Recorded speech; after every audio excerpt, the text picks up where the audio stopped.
Every evening before dark, the man pours alcohol all over his doorstep. The very first thing he does when he gets home is scrub his dog from head to toe. As soon as the sun begins to set, he pulls up heavy steel shutters, sealing every door and window. Even with no light left in the house, he never feels safe. He clutches a rifle and hides in the bathtub with his dog, waiting for the night to pass. The reason he goes to such extremes is because once the sun goes down, the world no longer belongs to humans. Outside, terrifying creatures roam the streets in packs. 90% of humanity was wiped out by a deadly virus. 9% turned into monsters known as dark seekers. Less than 1% are naturally immune. Will is one of the rare survivors. Before heading out each morning in search of food and other survivors, he checks the underground lab he built himself to see if any of the infected lab rats he injected with his serum have recovered. Day after day, disappointment. Until suddenly, one rat no longer showed aggression. Maybe, just maybe, it was starting to recover. If it worked, he might be able to turn dark seekers back into humans. Slight pupil constriction.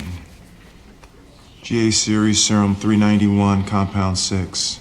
Next candidate for human trials. Hang in there, number 6. To survive, Will follows a strict routine. At exactly 8 a.m., he heads out. He marks every location he's explored on a city map, searching for supplies and, more importantly, signs of life. I am broadcasting on all AM frequencies. I will be at the South Street Seaport every day at midday, when the sun is highest in the sky.